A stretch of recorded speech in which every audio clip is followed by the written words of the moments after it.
여러분 안녕하십니까? 헬로티비 뉴스 강원입니다. 첫 번째 소식입니다. 제18호 태풍 미탁이 3일 오후 동해안으로 빠져나가면서 영동 지역을 강타했습니다. 특히 삼척 지역은 시간당 100mm가 넘는 물폭탄이 2일 밤부터 쏟아져 한 명이 숨지고 주택 수십여 채가 물에 잠기는 등 심각한 피해를 입었습니다. 보도에 성기석 기자입니다. 산사태가 도로를 덮치며 터널 입구가 완전히 막혔습니다. 양방향 통행이 다 중단돼 차량들은 모두 갈 길을 돌려야 했습니다. 쏟아지는 빗줄기 속에서 도로 당국의 긴급 복구가 이어지지만 무너진 토사의 양이 너무 많아 작업은 밤새 계속됐습니다. 흘러내린 토사가 야산 및 집들을 그대로 덮쳤습니다. 구조가 필요한 사람들이 있다는 신고에 소방당국의 긴급 수색이 이어지고 노인 2명이 가까스로 구조돼 인근 병원으로 긴급 후송됩니다. 날이 밝으면서 태풍 피해는 더욱 참혹하게 드러나고 있습니다. 이곳 삼척시 신남항 주변 한 마을은 마을 전체가 태풍에 사라졌습니다. 아스팔트 도로는 아래 땅이 꺼지며 그대로 내려앉았고 오래된 집들은 세차게 흐르는 물줄기에 속절없이 부서졌습니다. 새로 지은 건물과 철제 컨테이너도 태풍의 위력에 힘없이 무너지고 널브러졌습니다. 도로 공사 현장 포크레인은 바닥을 보이고 쓰러졌고 전봇대는 삐딱하게 위태로운 모습으로 서 있습니다. 삼척시 원더급의 한 펜션은 앞마당이 폭삭 꺼져버렸고 인근 집과 차들은 반쯤 물에 잠겼습니다. 밤새 계속된 빗줄기에 주민들은 불안에 떨어야 했습니다. 따뜻따뜻 소리 나던 집이 있어. 그래서 이상하다. 이 콩쿠리 집이 왜 갑자기 따뜻따뜻 밤에 소리 날까 하고 그래 나가보니까 그러니까 저 위에가 물이 찼는가 봐. 잤다가 물이 슬슬 빠진데 흙이 빨려 나갈 거 아니에요. 그러면 공간이 자꾸 생길 거 아니에요. 그러니까 물 쫙 빠지다가 내려앉아. 피해가 잇따르자 삼척시는 근덕면과 원더급, 정라동 등의 주민 대피령을 내렸습니다. 주민 100여 명이 인근 주민자치센터나 마을회관 등으로 대피한 채 뜬 눈으로 밤을 지새워야 했습니다. 도로에 물이 넘치고 배수가 안 돼가지고 평균 40cm 이상씩 물이 고여 있었어요. 아침 5시에 나와보니까 빠졌기 때문에 회관으로 왔어요. 태풍 미탁으로 도내에서는 현재까지 1명이 숨지고 3명이 저체온증으로 병원 치료를 받았으며 50여 명이 소방당국에 의해 구조된 것으로 파악됐습니다. 또 주택 81채가 물에 잠기고 8천여 가구가 정전으로 불편을 겪었으며 곳곳에서 도로 유실과 침수, 산사태 등의 피해가 잇따랐습니다. 강원도는 태풍이 완전히 지나가는 대로 정확한 피해 규모를 조사할 방침입니다. 헬로티비 뉴스 성기석입니다. 앞서 보신 것처럼 태풍 미탁으로 인해 영동 지역에서는 피해가 잇따랐습니다. 이 밖에도 동해시 중앙시장은 하수가 역류해 점포 250여 곳이 피해를 입었고 강릉시는 남대천 수위가 올라가 차량 수십 대가 물에 잠기는 등 곳곳에서 침수 피해가 잇따랐습니다. 계속해서 박건상 기자의 보도입니다. 제18호 태풍 미탁이 영동 지역을 강타한 3일 새벽. 사람들이 바닥에 물을 뿌리며 청소에 여념이 없습니다. 한쪽에서는 쏟아지는 물을 나무 판자로 막아보지만 역부족입니다. 동해시 동쪽 바다 중앙시장은 밤새도록 하수가 역류하면서 250여 개의 점포가 피해를 입었습니다. 새벽 1시부터 역류한 물은 2시쯤 어른 무릎 위까지 차올랐습니다. 상인들은 밤새워 흙탕물을 치웠지만 6시쯤 또다시 물은 역류했습니다. 밤새 청소를 한 상인들은 계속되는 하수 역류에 망연자실합니다. 역류하는 거는 어쩔 수 없어요. 인력으로 막을 수가 없으니까. 그래. 밤새도록 지금 청소를 다 해놨는데 또 갑자기 비가 와서 갑자기 역류가 되네 지금 현재. 속상하시겠어요? 어떻게 합니까? 또 청소해야지 열심히. 거대한 파도가 해변가를 덮칩니다. 동이튼 후 영동 지역은 강풍까지 불어닥쳤습니다. 동해고속도로 옥계 휴게소 인근에는 강풍과 비로 인해 차량들이 저속으로 주행해야 했습니다. 2일부터 353mm의 비가 내린 강릉 지역의 피해는 더욱 컸습니다. 3일 낮 12시 10분쯤 강릉시 옥계면의 한 양식장에선 실종됐던 40대 남성이 숨진 채 발견됐습니다. 36곳의 도로가 침수됐으며 주택 53채도 침수 피해를 입었습니다. 남대천에는 수십 대의 차량들이 범람한 물로 침수됐고 오전 6시쯤 포남대교 북단 사거리에는 도로가 침수돼 6대의 차량이 침수 피해를 입고 거리에 멈춰섰습니다. 강릉 지역 도심지는 물론 안목해변과 경포 인근 도로도 침수로 차량이 통제됐습니다. 지난 상가는 침수 피해로 인해 상인들이 소방관들에 의해 구조됐습니다. 특히 3일 강릉 커피축제 개막을 앞두고 태풍이 불어닥치면서 축제 흥행에 차질이 우려되는 상황입니다. 제18호 태풍 미탁은 강한 바람까지 동반했습니다. 최대 풍속으로는 삼척이 초속 34m를 기록했고 강릉 왕산은 초속 22m의 강풍이 불었습니다. 태풍은 오전 9시 울릉도 인근 해상을 지나 낮 12시쯤 한반도를 벗어났지만 비는 한동안 이어졌습니다. 기상청은 6일까지 동해상에 매우 강한 바람과 함께 높은 물결이 이어질 것으로 전망했습니다. 헬로티비 뉴스 박건상입니다. 경기도 연천군 비무장지대에서 발견된 야생 멧돼지 폐사체에서 아프리카 돼지열병 바이러스가 검출돼 감염 경로에 궁금증이 풀릴 것으로 기대되고 있습니다.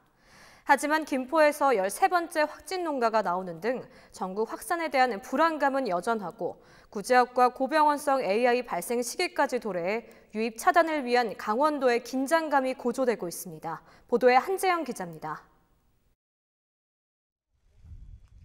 지난달 17일 경기도 파주에서 국내 최초로 발생한 아프리카 돼지열병.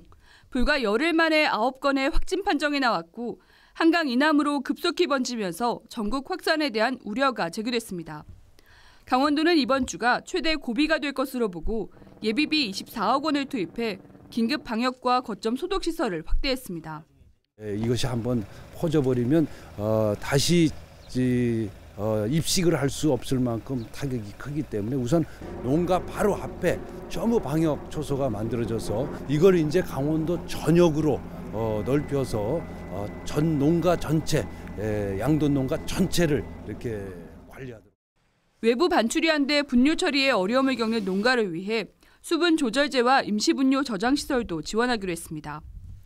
바이러스 유입 차단을 위해 돈의 모든 역량이 집중된 가운데 고병원성 AI와 구제역 발생 위험 시기도 도래해 방역 당국에는 비상이 걸렸습니다. 강원도는 현재 운영 중인 방역대책본부를 AI와 구제역, 아프리카 돼지열병 방역대책본부로 확대했습니다. 거점 소독 시설도 운영하고 통제 초소도 운영하고 또 가축 농장마다 어떤 방역 대책을 추진을 하는데 AI 구제역이 또 겹치는 시기가 돼가지고 플러스 AI 구제역 특별 방역 대책을 추진한다고 이렇게 보시면 될 것 같아요. 또 강원도는 가축질병 확산에 따른 농가 피해 최소화를 위해 축산농가와 철새도래지의 방문 자제, 의심축 신고 등의 협조를 당부했습니다. 이와 함께 내년 2월까지 특별 방역 대책 기간으로 정하고 철새도래지 소독 강화와 구제역 일제 백신 접종 등 선제적 예방에 나선다는 방침입니다. 아프리카 돼지열병에 이어 고병원성 조류 인플루엔자와 구제역 등 가축 질병의 확산 우려가 커지면서 도내 진입을 막기 위한 강원도 방역 활동이 강화되고 있습니다. 헬로티비 뉴스 한재영입니다. 그런가 하면 아프리카 돼지열병으로 돼지고기 소비자 가격도 들썩이고 있습니다. 도축 일정이 미루어지면서 물량 확보에 차질을 빚는 등 안정적이지 못한 수급 때문인데요. 도내 전통시장에서는 이번 일시 이동중지 조치로 돼지고기 값이 20% 가까이 올랐다고 합니다. 노지영 기자의 보도입니다.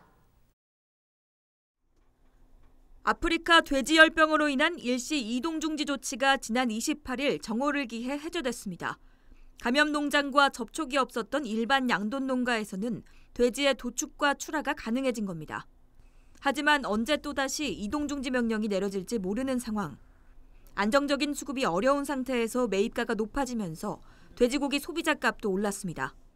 지금은 현재 오르고 있는 추세를 좀 보이고 있습니다. 이동 중지 명령이나 이런 게 언제 발생이 될지 모르는 예측할 수 없는 상황이기 때문에 1일 강릉 지역 대형마트의 삼겹살 100g 가격은 1,980원으로 한 달 전에 비해 20% 올랐습니다.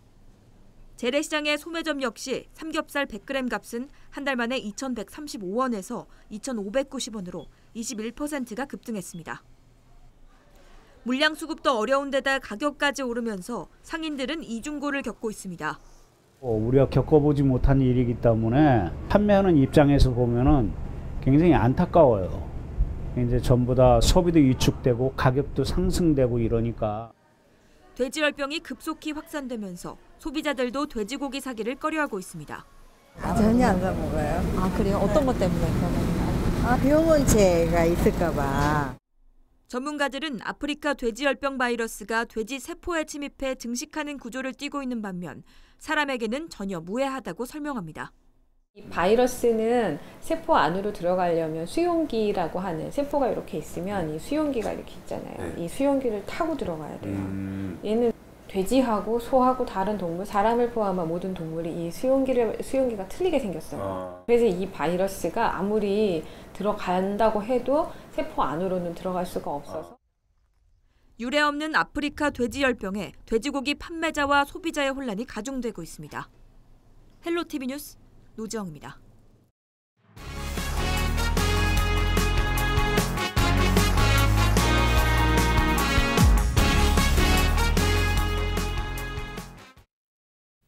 최근 인천에서 붉은 수돗물 사태가 발생해 주민들이 불안에 떨었는데요.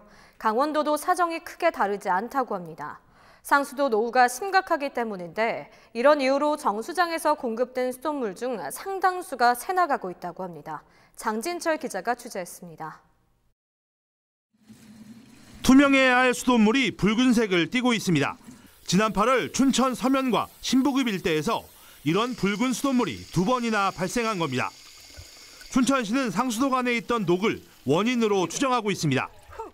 이 지역의 상수도관 대부분이 낡고 오래됐기 때문입니다. 실제로 강원도가 도내 전체 상수도관을 조사한 결과 20년이 넘은 수도관은 30%가 넘습니다. 상황이 이렇다 보니 관로 중간중간마다 새는물도 상당합니다. 공급된 수돗물이 가정까지 도착하는 비율을 유수율이라고 하는데 도내 평균 유수율은 73%에 불과합니다. 전국 평균인 85%와 비교하면 물이 많이 샌다는 겁니다. 인구에 비해 면적이 넓다 보니 강원도는 관로가 길어 관리도 쉽지 않습니다. 강원도 같은 경우에는 산악지형이고 그러다 보니까 관로 길이가 타 지역보다 굉장히 길게 되어 있습니다. 그러다 보니까 이제 그 관로가 길다 보니까 수압도 그만큼 많이 들어가고 유지 관리하는 데 있어서 다른 지역보다 어려움이 좀 있습니다. 상황이 이렇자 강원도가 한국수자원공사와 노후상수도망 정비에 나섰습니다. 우선 2023년까지 노후율이 높은 원주와 철원, 동해와 삼척 지역의 상수도 현대화를 진행합니다. 수자원공사는 앞으로 5년간 해당 지역의 노후상수도관 교체 등 수도관 관리와 실시간 감시 체계를 구축하기로 했습니다. 최적화된 상수관망을 일단 구성을 해야 되고요. 그리고 블럭 시스템을 구성을 해서 노후화된 시설이 안정적으로 공급될 수 있도록 하는 것이 제일 요체라고 할 수 있겠습니다. 강원도는 상수도관 정비를 통해 유수율을 85% 수준까지 끌어올릴 계획입니다. 이와 함께 상수도망 유지관리 시스템까지 구축되면 깨끗한 물 공급과 함께 체계적인 상수도망 관리가 가능해져 물값 상승 요인도 해소될 것으로 기대됩니다. 헬로티비 뉴스 장진철입니다. 원주시 공무직 노조가 총파업에 돌입했습니다. 원주시와 임금 협상이 부결됐기 때문인데요. 공무직 노조는 인근 춘천과 강릉의 공무직과 같은 임금 수준을 요구하고 있습니다. 원주시는 노조가 요구하는 임금 인상은 어렵다는 입장입니다. 박건상 기자의 보도입니다. 원주시 국민체육센터 수영장입니다. 평소 같으면 사람들로 북적일 시간이지만 수영을 하는 사람은 찾아볼 수 없습니다. 원주시 공무직 노조가 총파업에 돌입하면서 안전요원과 강사가 파업에 참여했기 때문입니다. 지금 파업을 하고 있어가지고 아직 타결을 봐야지만 운영을 한다고 했어요. 원주시 공무직 근로자는 모두 351명. 이들은 올해 임금 10.5% 인상을 요구하고 있습니다. 인근 자치단체의 공무직 근로자 임금 수준을 맞춰달라는 얘기입니다. 원주시 공무직 노조는 강원 도내 춘천과 강릉 등 인근 시단위 공무직 가운데 원주시 공무직 근로자 임금 수준이 가장 낮다고 주장합니다. 춘천과 강릉시 공무직과 비교해 원주시 공무직의 임금은 70% 정도에 머물러 있다는 겁니다.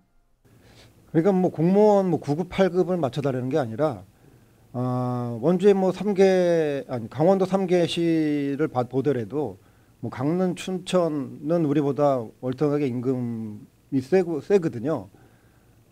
하지만 원주시는 어떤 도시가 큰 반면에 최고 밑에서 지금 임금을 받고 있는데, 하지만 원주시의 말은 다릅니다. 춘천시의 올해 공무직 임금 협상 결과 금액을 비교하면 원주시 공무직들의 임금은 90% 수준이고 강릉시와 비교하면 80에서 100%를 넘어선다고 반박합니다. 여기에 지난해 최저임금 인상에 따라 원주시 공무직 근로자들은 10에서 33%의 인상률을 기록했다고 밝혔습니다. 원주시는 올해 공무직 근로자 임금 인상률을 5%에 가족과 학비, 위험수당 신설을 협상안으로 내놨습니다. 시의 인상률을 적용하면 기본급에서는 약 7억 원 정도의 추가 비용이 발생하고 수당까지 합하면 8억 원까지 세금 부담이 가중된다고 밝혔습니다. 총액 인건비 규모에서 벗어나지 않는 수준입니다. 원주시는 앞으로도 공무직 노조와 협상의 여지를 남겨두고 있습니다.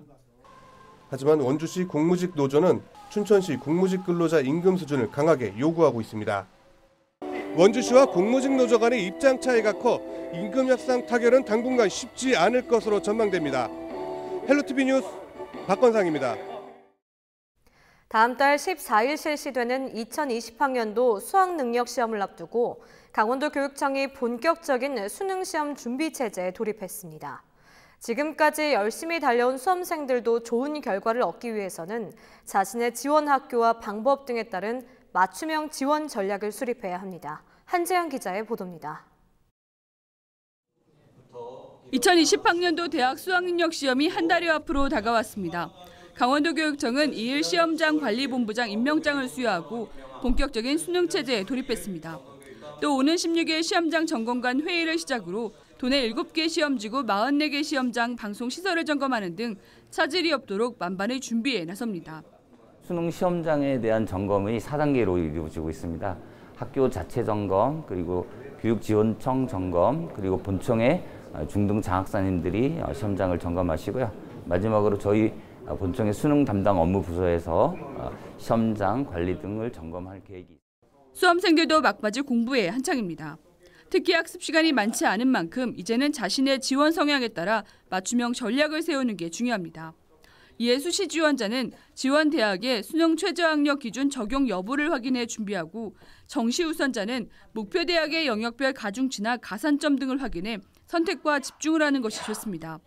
교과 전형에 지원한 학생들은 수능 최저를 걸어놓은 대학들이 상당수 있기 때문에 본인이 가장 잘하는 과목들을 다시 한번 체크해서 그 과목을 중심으로 새로운 것을 공부하기보단 6월과 9월 모의평가를 통해 드러난 출제 경향에 초점을 맞춰 문제 유형을 익히고 실수하지 않도록 하는 것도 필요합니다.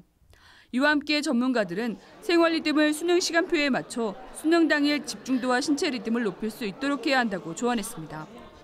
오는 11월 14일 실시되는 2020학년도 도내 수능시험 응시자는 13,600여 명으로 지난해보다 1,200명가량이 줄었습니다. 헬로티비 뉴스 한지영입니다. 마땅한 겨울 축제가 없는 춘천시가 새로운 겨울 축제를 추진하고 나섰습니다. 바로 얼음나라 평화커피라는 축제인데요. 시청 광장에 아이스링크를 설치하고 에티오피아 커피를 더한 컨셉입니다. 하지만 춘천시가 예산 낭비로 폐지한 로맨틱 페스티벌과 내용이 너무 비슷해서 실효성 논란에 대한 지적이 일고 있습니다. 장진철 기자가 취재했습니다. 아이스링크에서 관광객들이 스케이트 타기에 여념이 없습니다. 겨울 축제가 없던 춘천시가 지난 2016년부터 마련한 로맨틱 페스티벌입니다. 축제 예산 5억 원 중 대부분이 아이스링크 설치를 비롯한 시설물에 사용됐습니다. 하지만 콘텐츠 내용이 빈약하다 보니 예산 낭비라는 지적이 일었습니다. 민선 7기 들어 이런 이유로 개최한 지 3년 만에 축제를 폐지하고 새로운 겨울 축제를 만들기로 했습니다. 최근 춘천시가 새로운 겨울 축제를 내놨습니다. 가칭 얼음나라 평화커피 축제. 올 12월 중순부터 춘천시청 광장에 아이스링크를 설치하고 시와 인연이 깊은 에티오피아 커피를 접목한 컨셉입니다. 춘천의 빙상도시의 옛 명성을 또 살리고 또 춘천이 평화의 도시라는 것을 추구하는 바를 보여주는 것이 축제의 방향이라 이런 방향성을 찾게 되었습니다. 하지만 실효성 논란이 일고 있습니다. 로맨틱 페스티벌과 이름과 장소만 바뀌었을 뿐 예산 낭비로 꼽혔던 아이스링크를 설치하는 건 새 축제도 마찬가지라는 겁니다. 축제 예산은 절반 정도 줄었지만 그만큼 아이스링크 면적도 줄었습니다. 인근 지역인 화천 삼천어 축제와 홍천강 꽁꽁축제 등 대단위 축제 사이에서 춘천 대표 겨울축제로 자리 잡기엔 역부족이라는 의견도 많습니다. 좀 흉내만 내는 것 같아서 화천 산천어 축제나 홍천의 꽁꽁축제나 보면 아주 대형화되어 있지 않습니까? 그런 축제하고 견준다는 데면 사실 왔다가 외지 관광객이라도 왔다가 실망하지 않을까. 이에 대해 춘천시는 공지천 자연결빙이 어려워 임시 방편으로 아이스링크를 사용하게 됐다고 밝혔습니다. 내년 축제는 자연결빙된 공지천으로 장소를 옮길 계획입니다. 이렇게 인위적으로 이렇게 얼음을 얼려서 했던 로맨틱 페스티벌을 좀 떠나서 저희는 궁극적인 목적은 공지천의 자연 결빙을 통해서 옛 명성을 찾는 것이 목표입니다. 이를 위해 8억 원의 예산을 들여 내년부터 공지천에 결빙을 위한 수중보를 설치하기로 했습니다. 춘천시가 꺼내든 새로운 겨울축제, 실효성 논란을 잠재우고 춘천을 대표하는 겨울축제로 정착할 수 있을지 관심이 모아지고 있습니다. 헬로티비 뉴스 장진철입니다. 우리 지역의 이슈 콕 짚어봅니다. 헬로 이슈 토크. 도내 현안과 이슈를 짚어보는 시간입니다. 남북 북미 정상회담 후 급물살을 탈 것으로 기대했다 소강 상태에 접어든 동해 북부선 철도 사업이 다시금 주목을 받고 있습니다. 3차 북미 정상회담 가능성이 제기되며 양국 간 관계 개선 움직임이 있기 때문인데요. 도내에서는 동해 북부선 남측 노선 조기 착공에 대한 기대감도 보이고 있습니다. 이번 시간 이 문제 자세히 들여다보도록 하겠습니다. 스튜디오에 최수영 디 아이덴티티 메시지 전략연구소장님, 정일선 도의원님 나와 계십니다. 안녕하십니까? 안녕하세요. 네, 먼저 동해 북부선 철도 사업 구체적으로 어떤 사업인지 좀 설명을 해주실까요? 네, 이 동해 북부선 이 철도는 사실 분단의 정말 상징적인 사례라고 보여지는 거죠. 우리 현대사의 아픔이 그대로 질곡이 묻어나는 그 현장인데요. 이게 이제 1929년에 이제 건설된 철도를 이야기합니다. 일제강점기 치하에서 건설이 됐죠. 네. 처음에 이제 본래 동해 북부선은 이제 함경남도 안변에서 강원도 양양까지를 건설했던 구간입니다. 이게 총 192.6km의 철도입니다. 이제 이게 근데 이제 이게 그 우리 전쟁이 치러지고 분단이 되면서 이게 이제 기차가 운행되지 않으면 물론 철로마저 사라졌어요. 네. 이제 근데 이제 이 우리가 얘기하는 동해 북부선이 가끔 우리가 혼동하는 게 영동선하고 이제 저희가 혼동을 하는데 1960년 2월에 이제 북평 간선간 그 철도 건설을 시작으로 쭉 이제 이게 총연장 50.3km의 동해 북부선이 건설이 됐는데 네. 이게 지금은 다 영동선으로 편입이 됐어요. 그래서 강릉으로 통해서 이제 가는 그래서 이제 강릉역이 종착이 됐는데 강릉 지금 이북에는 강릉 지역 북한 북쪽으로는 철도가 다 이미 사라져 버렸어요. 그러니까 우리가 얘기하는 동해 북부선이 지금 다시 한다는 건 동해 북부선이라 하면 다시 이제 강릉에서부터 북한에 이르는 그 철도를 다시 놓으면서 그러니까 이 강릉에서부터 고성까지 다시 놓고 고성에서부터 다시 북한까지 놓는 그 동해 북부선을 이야기하는 겁니다. 그러니까 이 동해 북부선이야말로 남북 화해 시대에 이제 새로운 상징물로 등장할 수 있는 그런 사업이 된 거죠. 네, 소장님께서 동해 북부선 개념에 대해서 좀 짚어주셨는데 민선 7기 최문순 도정의 제1과제 중 하나가 바로 이 동해 북부선 철도 사업 추진이었습니다. 강원도가 동해 북부선 사업에 좀 사활을 거는 이유가 있다면 어떤 것들이 있을까요? 네, 사실 그 강원도는 오랫동안 교통이 불모지였죠. 오죽하면 강원도에 군에 입대하는 청년들이나 가족들에게는 인제 가면 언제 오나 원통에서 못 살겠네 이런 말이 있을 정도였습니다. 네. 그러다 보니까 강원도는 어쩔 수 없이 관광산업에만 의존을 해왔고 사실은 물류의 물동이 어렵다 보니까 사실은 기업들의 진출도 꺼려졌었고 그것이 결국 강원도의 발전을 저해하는 요인이 되었습니다. 근데 이것에 획기적인 전기를 마련한 것이 바로 그 동계올림픽이었고요. 동계올림픽 이후에 아마 많은 분들이 서울 지역이나 뭐 충청이나 호남이나 이런 쪽에서도 훨씬 더 강원도의 접근성이 좀 빨라졌다고는 생각하시게 되었을 겁니다. 그래서 사실은 강원도에서는 동계올림픽을 사활을 걸고 유치하려고 했었고 그것에 큰 효과를 강원도가 보고 있는데 사실 이제 이번에 민선 7기 최문순 도지사의 슬로건 자체가 평화와 번영입니다.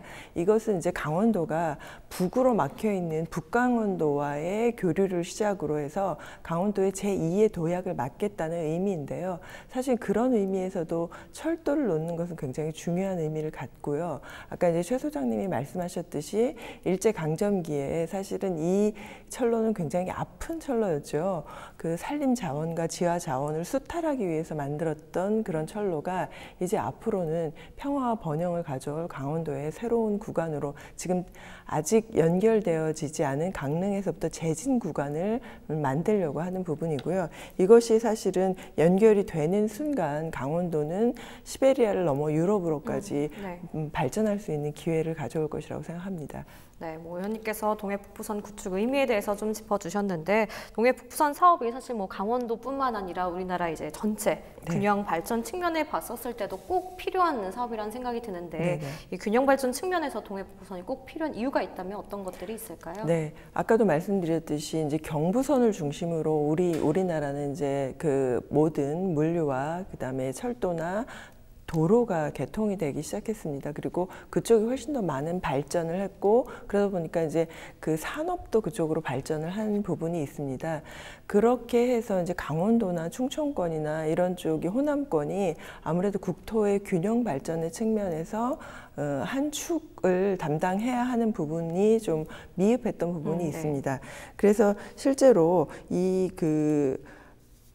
미리 사실은 이제 강원 제진과 관련해서 조금 더 일찌감치 동해 북부선을 연결하려는 노력들이 있었고 그래서 2007년에 단 한 차례의 운행이 있었습니다. 근데 이제 어떤 의미를 갖느냐 하면 우리나라는 사실 3면이 바다로 되어 있는데 딱 육로로 갈 수 있는 북쪽이 막혀 있는 부분이 있습니다. 근데 이제 이 동해 북부선이 연결되면 이거는 북쪽으로의 연결으로 끝나는 것이 아니라 시베리아 횡단 열차와 딱 맞물리게 됩니다. 그래서 이제 시베리아 횡단 열차를 통해서 러시아로 가게 되고 이 노선은 또 다시 베를린을 통해서 파리와 독일로 또 연결이 되는 부분들이 있어서 우리나라의 그 항공을 통한 물류 아니면 해안을 통한 물류를 떠나서 육로를 통한 그 물류를 확보하는 데 굉장히 큰 의미를 갖고 있어서 이건 단지 우리나라의 국토 균형 발전뿐만 아니라 국가의 그 좀 더 큰 도약을 위해서도 필요한 부분이라고 생각을 합니다. 네, 의원님께서 국토 균형 발전과 동해북부선 사업에 대해서 좀 말씀을 해주셨는데 그런 동해북부선이 그동안 북미 관계로 좀 소강 상태였다가 최근엔 뭐 북미 정상회담에 재개될 가능성이 좀 보이면서 뭐 동해북부선의 남측 노선 조기 착공에 대해 좀 청신호가 켜지는 게 아니냐라는 좀 말이 일고 있는데 그 부분에 대해서도 짚어주실까요? 네, 정 의원님 말씀하신 대로 사실 지금 핵심적인 것은 이제 강릉에서부터 제진, 고성 제진이죠. 104km 구간을 이제 그 건설을 미리 하는 거예요. 그런 걸 바탕으로 이제 우리가 북한과 연결하는 건데 사실 강릉 제진 간 남측 구간은 별도의 사실 그러니까 미국의 제재를 받거나 하는 건 아니에요. 우리가 할 수 있어요. 그리고 여기에 들어가는 돈이 약 한 2조 3천억 원 정도 가량 된다는데 뭐 이 돈도 그렇게 우리가 재원 마련 남북 협력 기금한다든가 하면 큰 문제는 아니에요. 다만 이게 왜 자꾸 이렇게 논란이 되냐면은 이걸 해놨다가 북한과의 관계가 이제 단절되거나 더 악화되거나 하면은 쓸데없는 데 투자를 했다라는 말하자면 이제 효용성 문제가 이제 발생할 수 있고 그러니까 국민 정서에서 좀 반할 수 있겠죠. 그러나 우리 국가재정법에 보면은 예비 타당성 면제를 하는 조항이 있어요. 이게 뭐냐면 남북 교류 협력 사업에 영향이 있거나 혹은 국가 간 협조 조약에 따라 추진되는 사업은 예비 타당성을 면제하는 거죠. 그러니까 다시 말씀드리자면 그런 사업들에 대해서는 효율성이나 경제적 가치를 보는 게 아니라 더 큰 미래를 본다라는 말이죠. 그러니까 어차피 동해북부선이라는 이 사업은 어떤 예비 타당성 가지고는 해결될 수 있는 사안이 아니에요. 그러니까 국가 경쟁력 강화 차원에서 더 미래로 나갔을 때 대한민국의 인프라를 깔아서 더 큰 미래로 가느냐에 대한 그런 타당성 차원으로 봐야지.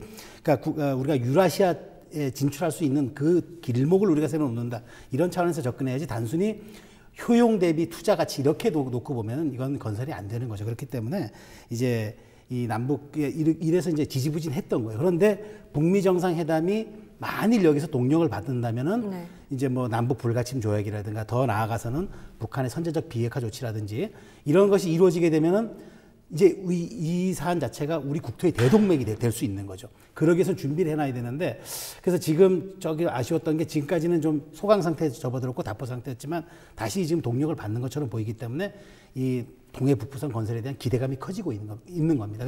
그래서 지금 사실 큰 문제는 없어요. 왜냐하면 2005년도에 벌써 고성 제진에서 북한 온정리관은 이미 시범운행을 했어요. 2005년도에. 그래서 이미 큰 문제가 없는 것으로 돼 있기 때문에 여기에 어쨌든 큰 동력만 얻는다면 동해 북부선은 조금 빠른 좀 시기에 착공을 할 수도 있는 가능성이 있어서 많은 분들이 기대를 하고 있는 겁니다. 네, 방금 말씀해 주시긴 했지만 남북을 잇는 이 교통망 사업에 북미 관계가 좀 지대한 영향을 미치는 이유가 있다면 좀 구체적으로 설명을 해주실까요? 바로 그런 거죠. 아까 조금 전에 제가 말씀드린 것처럼 이게 이제 말하자면은 이게 북한과의 관계, 그러니까 남측과는 저희 돈으로 할 수 있지만 북한에서는 이제 돈, 물자, 인력이 다 들어가야 되잖아요. 그럼 이제 유엔 제재가 해제가 돼야 되는 거죠. 그러니까 그렇게 되기 위해서는 미국에서 이것을 이제 용인을 하고 서로가 불가침 조약을 맺거나 어찌되었든 헤빙 무드가 전제되지 않으면 이 사업은 진행될 수가 없는 거죠. 남측까지야 우리 사안에서 놀 수 있다 치더라도 북한과 연결하는 거는 그것은 우리의 영역 밖의 문제이기 때문에 그래서 이제 이런 부분에서 남북 정상회담만으로 이게 해결될 문제가 아니라 북한의 어떤 그 비핵화의 선제 조치가 있고 그다음에 국민이 동의할 어떤 그런 사안으로 진행이 되고 국제적으로도 여기에 대해서 이제 용인이 될 때 비로소 동력을 받게 될 수밖에 없는 거죠. 그렇기 때문에 지금 자꾸 북미 정상회담에 여기에 기대를 거는 이유가 그래서 나타나는 겁니다. 동해 북부선 좀 남측 노선이 조기에 착공이 되고 노선이 가동된다면 강원도에서 얻을 수 있는 실질적인 이득, 효과라고 한다면 어떤 것들이 있을까요? 네, 앞에서 이제 소장님이 좋은 말씀을 해주셨는데 예비 타당성이 면제되고 예산 배정이 어떻게 되느냐에 따라서 이 사업은 성공할 수 있느냐 없느냐가 결정이 될 것입니다. 그런데 이제 지난해 예비 타당성 조사 면제에서 좀 탈락이 된 부분이 있었고 이제 겨우 예산 같은 경우에는 그 강릉 제진간 철도 설계비 10억 원이 반영된 정도에 그치고 있습니다. 이 부분에 대해서 말씀하신 대로 남북의 문제와 북미 간의 대화 문제가 좀 풀려야만 이게 힘을 받을 수 있어서 지역에서는 여러 가지 노력들을 좀 하고 있습니다. 동해 북부선 조기 착공 추진위원회가 발족해서 이 부분과 관련해서 국민 성금을 모으고 있는데 187억 원 정도를 예정해서 침목 하나씩 놓기 운동을 기중 운동을 좀 벌이고 있고요. 근데 이러한 이유들은 이제 강원도에 사실 이 남북 철도가 빨리 완공이 되면 화물 환적이나 통관 절차가 간소화됨으로 인해서 북한을 통과하는 노선에 대한 공업지구와 관광 특구 등이 밀집되어 있는 부분에 있어서 철도 이용 수요가 굉장히 많아질 것이라고 예상을 합니다. 그래서 이제 북방 물류 루트 선점에 효과가 있고 그다음에 환동해권 경제 협력이라든가 북방 에너지원 확보에 강원도가 유리한 점을 선점할 것이고요. 실제로 강원연구원 자료에 따르면 강원도 내부적으로는 생산 유발 효과가 6조 7,500억 원 정도가 가능해지고 부가가치 유발 효과도 3조가 넘게 그리고 고용 유발 효과 역시 한 6만 6천 명 정도의 유발 효과가 있을 것이라고 예상을 하고 있어서 이런 부분에서의 실질적인 효과가 있을 것이고 또 하나 이제 관광과 관련해서도 속초 고성 양양권의 양양국제공항을 연결해서 철도와 연결한다면 관광 수요도 굉장히 많아질 것이라고 예상을 하고 있습니다. 그래서 강원도 입장에서는 동해 북부선의 조기 연결과 제대로 된 운행이 시작되면 강원도는 아마 굉장히 엄청난 급격한 변화가 있을 것이라고 예상합니다. 네, 의원님께서 동해 북부선이 가져올 경제적 효과에 대해서 좀 다양하게 말씀을 해주셨는데 좀 불안정한 이렇게 북미 관계 속에서 강원도가 이 사업을 좀 추진하려고 한다면 실리를 취할 수 있는 실질적인 이득을 취할 수 있는 그런 행동이라고는 어떤 액션을 좀 취해야 할까요? 그러니까 서두에 말씀드렸듯이 이게 제한적일 수밖에 없어요. 사실 강원도 입장에서 뭘 이렇게 선제적으로 뭘 하겠다라고 하는 게 사실 뾰족한 그런 많은 방법들이 있는 게 사실 아니죠. 그러나 네. 그럼에도 불구하고 제가 보기에는 먼저 강원도가 해야 할 일이 지금 사실 이렇게 좀 답보 상태에 있지만 우리 국민들의 여론이 어떤 통일 시대를 여는데 강원도가 좀 역할을 해줘야 한다라는 데 대한 그런 내부 여론을 좀 일으키는데 좀 우리 역량을 집중시킬 필요가 있겠다 그런 말씀을 드리고 싶고요. 그러니까 일단 먼저 도민의 힘이 결집이 돼야 되겠죠. 지금 사실 평화특별자치도라는 특별 법안이 지금 국회에 상정이 돼 있어요. 네. 돼 있는데 이제 이게 국회 통과를 된다면은 이를테면은 철원 산업단지라든가 이런 평화를 위한 강원도의 각종 정책들이 좀 시행이 될 수가 있거든요. 이런 것들이 좀 먼저 통과될 수 있도록 우리 도민의 내부 영향을 결집시키고 정치권이나 이렇게 끊임없이 여론 작업을 통해서 우리가 이것을 성사시켜내는 그런 작업들이 미리 좀 필요할 거라고 저는 생각이 들고요. 그다음에 정부를 이렇게 좀 압박할 필요가 있어요. 어떤 거냐면은 과연 강원도가 왜 이런 물류에 그동안 변방으로 소외받았던 강원도가 말하자면 부산을 출발해서 나진 핫산까지 가는 이른바 유라시아 철도까지 놓고 그 물류의 중심이 될 수 있는 역할을 할 수 있는가 이런 효율성, 생산성을 입증하고 또 설득을 시켜야 돼요. 그래서 국민적인 동의를 좀 얻는 게 필요하다고 봅니다. 그러니까 그런 점에서 최근에 최 지사가 중국 길림성과 러시아 연해주 정부와 함께 여러 가지 지방 정부가 동해 북부선을 연결해서 조기 착공에 협력을 하자라고 이렇게 서로 MOU 비슷하게 얘기가 있었는데 이런 작은 노력들이 모아서 결실이 되는 거죠. 그렇기 때문에 어쨌든 지금 강원도 입장에서는 냉철하게 북미 관계든 어떤 국제 정세를 좀 주시하면서 강원도가 해야 할 일들을 미리미리 좀 진행해 놓는 거 이게 현재로서는 할 수 있는 가장 유일한 방법이 아닐까 싶습니다. 네, 소장님께서 말씀해 주신 것처럼 사실 강원도는 교통과 경제 등 많은 분야에서 변방에 놓였다고 좀 할 수밖에 없을 것 같은데 강원도는 이제 동해 북부선과 더불어서 강원도 충청, 호남을 잇는 강호축을 구축해서 국토 발전의 새로운 축을 삼겠다는 계획을 좀 생각을 하고 있는데 이 부분에 대해서도 좀 짚어주실까요? 네. 아까 국토 균형 발전에 대해서 얘기를 했지만 강호축이라고 하는 것은 지난 50년간 부동의 국토 발전 축이었던 경부축에 대칭되는 개념이라고 보시면 되겠습니다. 그 경부축 중심의 국토 개발 정책으로 소외되었다고 생각하는 충청, 강원 그리고 호남을 축으로 있는 새로운 국가 균형 발전 전략인데요. 이것이 강원도로만 보면 강릉, 원주를 시작으로 해서 충청, 대전, 광주와 전남을 잇는 새로운 그 국토 발전 축이라고 보시면 되겠습니다. 그리고 이 강호축 개발의 핵심은 바로 고속철도라고 보시면 되는데요. 이 강호축이 그 힘을 받게 된 계기도 충북선 철도 고속화 사업이 지금 계속 얘기가 되고 있는 예타 면제가 되면서부터 힘을 받게 되었습니다. 그래서 2026년에 이 충북선 고속화 사업이 완료되는 경우에는 호남선과 강릉선의 KTX가 연계되어서 그 강릉에서부터 목포까지를 환승 없이 3시간 만에 주파할 수 있게 되는 것입니다. 그동안 KTX가 강원도에 있어서 서울로 가는 데는 유용했지만 다른 지역 대전이나 아니면 호남으로 가는 데는 굉장히 어려움이 여전히 존재했었는데 이런 부분이 좀 해결되는 것인데요. 이런 부분들을 그 강호축 을 개발하는데 이렇게 연관되어 있는 8개 시도가 함께 힘을 모아서 좀 이것에 좀 시너지를 갖자 해서 만든 것이 바로 강호축 발전 포럼이고요. 이 강호축 발전 포럼이 지난 9월 23일 날 강릉에서 열렸습니다. 그러니까 이 첫 번째 포럼이 강릉에서 열렸다는 의미는 강원도에서 그만큼 이 부분과 관련해서 적극적으로 대응을 하고 있다는 얘기고요. 이것이 되면은 실제로 그 단지 강호축으로 끝나는 것이 아니라 고성 제진 간에 또 동해 북부선과 연결되고 이것이 연결되면 계속 누누이 말씀드리지만 시베리아를 넘어서 러시아, 연해주 그리고 베를린, 파리까지 연결되는 새로운 노선이 연결된다고 보면 되시고요. 그런 부분에 있어서 사실은 어떻게 하면 북한을 끌어내고 또 이제 러시아나 이쪽과 연계를 할 수 있을까를 생각해 보면 결국은 아까 소장님도 말씀하셨듯이 정부를 우리가 강원도가 압박을 하고 강원도민의 노력들이 좀 필요하다고 생각합니다. 그래서 이런 발전 포럼이라든가 아까 말씀드렸던 시민운동이라든가 이런 것들이 지금 강원도를 중심으로 활발하게 일어나고 있고 이런 부분에 우리 도민들이 함께 힘을 합쳐주셨으면 하는 바람입니다.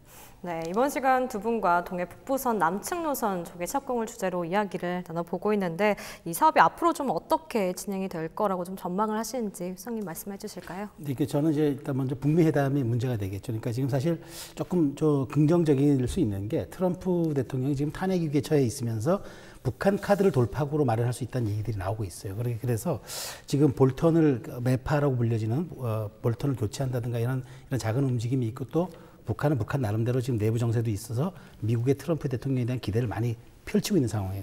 이런 재반 상황들이 여건 가능성이 매우 높다는 말씀을 드리는데 어쨌든 저는 이 철도가 통과되면 저는 평화에 대한 것은 불가역의 시대로 돌아간다는 거죠. 이미 교류가 시작된 걸 어떻게 되돌릴 수 있겠습니까? 그래서 저는 동해 북부선이 갖는 함의가 굉장히 경제적인 것만 아니라 굉장히 더 크고 더 미래지향적일 수 있다는 말씀을 드리고요. 그래서 이 부분에 대해서 우리가 연말까지 어떻게 북미 정상회담이 잘 진행되고 있는지를 우리가 냉정하게 들여다보면서 강원도 역할을 찾아내는 것, 지금 당면한 과제가 아닌가 싶습니다. 네, 의원님께서도 아까 방금 말씀을 해주셨지만 전망에 대해서 좀 더 짚어주실까요? 네, 사실은 트럼프 대통령이 당선되기 전까지는 북한이 미국과 이런 교류가 있을 것이라고 아무도 예상을 하지 못했습니다. 실제 이제 통일과 관련해서 그리고 평화 번영이라는 의미에서 미래를 생각한다면 그 돈을 얼마를 지원할 것인가, 이게 손해가 되는가 이득이 되는가 이런 것으로 따지기에는 어려운 부분이라고 생각해서 조금 더 넓게 그리고 길게 미래를, 통일의 시대를 강원도가 선점해서 준비하는 것은 굉장히 필요하기 때문에 지금 현재의 실익보다는 미래의 실익을 보고 준비를 해야 할 때라고 저는 생각합니다. 네, 여기까지 듣도록 하겠습니다. 지금까지 최수영 소장님, 정의선 의원님과 함께 이야기 나눠봤습니다. 오늘 두 분 감사합니다. 감사합니다.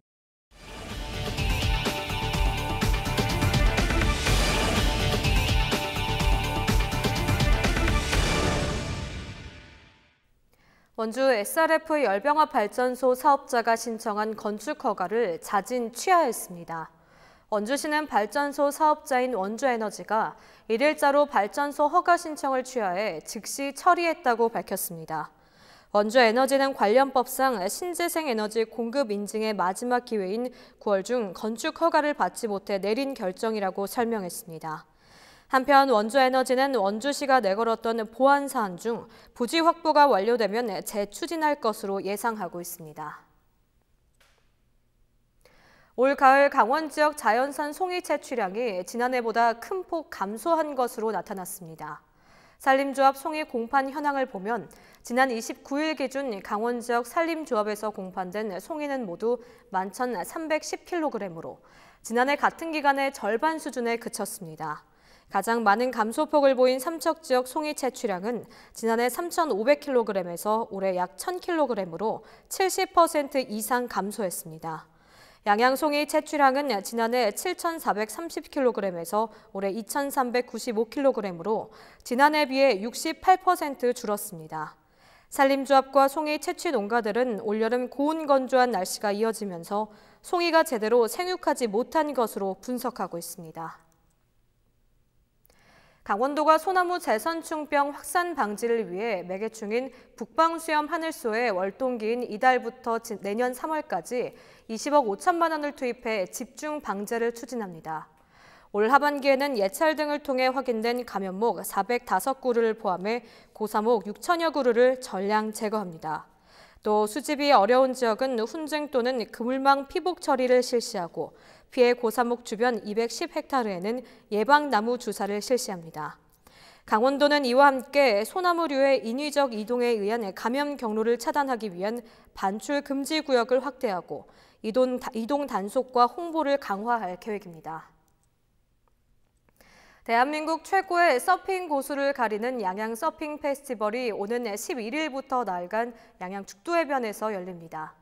이번 대회는 3천만 원이 넘는 상금 규모로 숏보드, 롱보드 프로, 주니어부 등 11개 종목에 500여 명의 선수가 참가할 예정입니다. 축제 기간 동안 서울 양양 간 셔틀버스도 운영됩니다. 참가자가 아닌 참관객들도 양양 서핑 페스티벌 홈페이지를 통해서 예약할 수 있습니다. 단풍 명소인 홍천 내면 은행나무 숲이 10월 한 달간 일반인에게 개방됩니다. 개방 시간은 오전 10시부터 오후 5시까지입니다. 홍천 내면 은행나무 숲은 개인 소유의 사유지로 지난 1985년부터 25년간 개방되지 않다가 지난 2010년부터 10월에만 한시적으로 개방하고 있습니다. 홍천구는 관광객 편의를 위해 주차장 조성과 편의시설을 설치했습니다. 이상으로 헬로티비 뉴스를 마칩니다. 헬로티비 뉴스는 지영민과 함께합니다. 시청해주신 여러분 고맙습니다.